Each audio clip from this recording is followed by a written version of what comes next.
क्या हनुमान जी आज भी जीवित हैं? ये तो हम सभी जानते हैं कि रावण की मृत्यु के पश्चात श्री राम ने 11,000 वर्षों तक अयोध्या पर राज्य किया। इसके पश्चात उन्होंने निर्वाण लिया और अपनी लीला समाप्त की।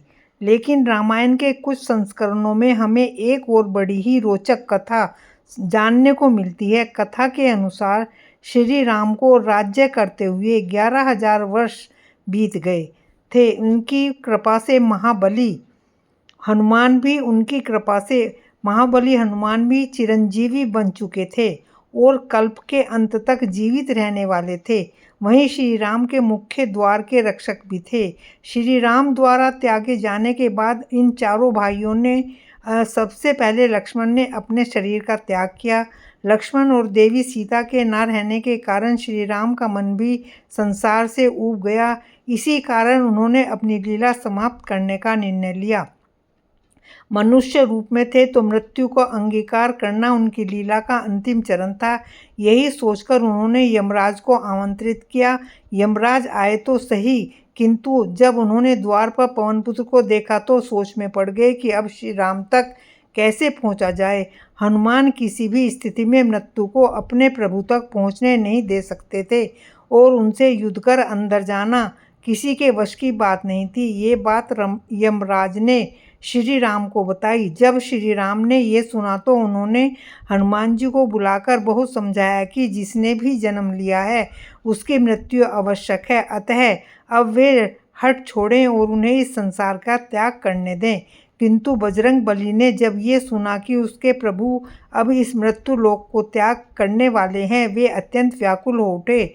अब तक उन्हें पता चल ही चुका था कि यमराज द्वार से प्रवेश करना चाहते हैं, इसलिए वे और तत्परता से पहरा देने लगे। इससे श्री राम के निर्वाण में विलंब होने लगा। श्री राम ये जानते थे कि जब तक हनुमान द्वार पर है उनका निर्वाण लेना असंभव है। इसी कारण उन्होंने हनुमान को छल से अपनी माया से अवगत कराने का निश्चय लिया।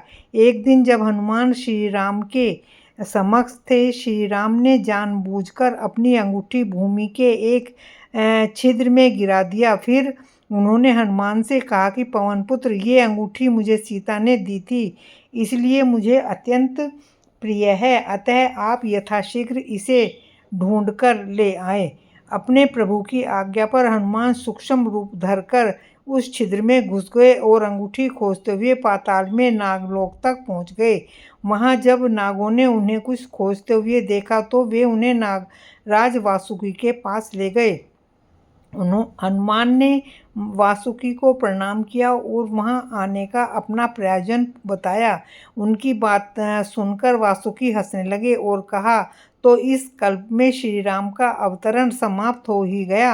हनुमान को कुछ समझ में नहीं आया। तब वासुकी उन्हें लेकर पाताल के गर्भ में लेकर चले गए, जहां एक जैसी अंगूठी का ढेर लगा हुआ था। उन्होंने हनुमान से कहा कि श्री राम की अंगूठी ढूंढ लें।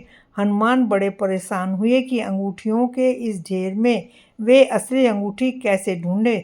फिर उन्होंने पहली अंगूठी उठाई और उसमें उन्हें श्री राम का चित्र दिखा। वे प्रसन्न हो गए और वापस जाने को मुड़े ही थे कि उनका ध्यान वहां पड़ी अन्य अंगूठियों पर पड़ा। वे ये देखकर आश्चर्यचकित रह गए कि सभी अंगूठियां एक जैसी सी ही थी और सब में श्री राम का चित्र अंकित था। उन्होंने नागराज वासुकी से इसका रहस्य पूछा। तब उन्होंने कहा कि क्या आपको लगता है कि आज तक केवल एक ही श्री राम अवतरित हुए हैं? आज पहले असंख्य श्री राम अवतरित हो चुके हैं और आज के बाद भी असंख्य श्री राम अवतरित होते रहेंगे। यही परमपिता ब्रह्मा द्वारा रचित सृष्टि का विधान है।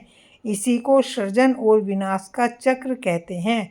ब्रह्मा जी के आधे दिन को एक कल्प कहा जाता है, जिसमें 1000 चतुर्युग होते हैं। पहले कल्प में यही सहस्त्र चतुर्युग के प्रत्येक कल्प में उन्हीं सहस्त्र चतुर्युग के किसी त्रेता में श्री राम अवतरित होते हैं।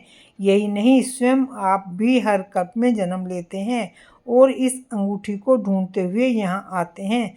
तब आपकी अनुपस्थिति में श्री राम अपनी लीला समाप्त कर यमराज के साथ अपने लोक वापस चले जाते हैं। इसी प्रकार इन अंगूठियों का ढेर बढ़ता रहता है। भविष्य के श्री राम की अंगूठियों के लिए अभी भी यहाँ बहुत स्थान है। तब हनुमान श्री राम की लीला को समझ गए।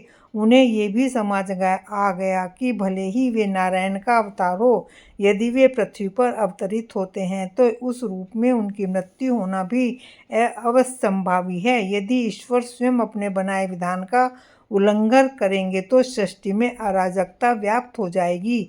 हनुमान के मन की व्यथा समाप्त हो गई और वे पुनः वापस धरती लोक पर आ गए। वहां आकर उन्हें पता चला कि श्री राम अपने दोनों भाइयों के साथ निर्वाण ले चुके हैं। साथ ही साथ जिन देवताओं के अंशों ने पृथ्वी पर अवतार लिया था वे भी पुनः अपने लोक लौट चुके हैं। श्री राम के बिना हनुमान को भी पृथ्वी अच्छी नहीं लग रही थी, किंतु उन्हें ये समझ आ गया कि कदाचित इसी कारण श्री राम ने उन्हें कल्प के अंत तक जीवित रहने का वरदान दिया था, ताकि वे उनकी कथाओं का प्रचार करते रहें। चिरंजीवी हनुमान आज भी इसी लोक में उपस्थित हैं और सृष्टि के अंत तक राम कथा भी इनके साथ उपस्थित रहेगी। जय श्री राम, जय हनुमान। तो दोस्तों, आशा करते हैं कि आज का ये कथा आपको अच्छी लगी होगी। आपको विनम्र निवेदन है कि कथा को एक लाइक और शेयर जरूर करें।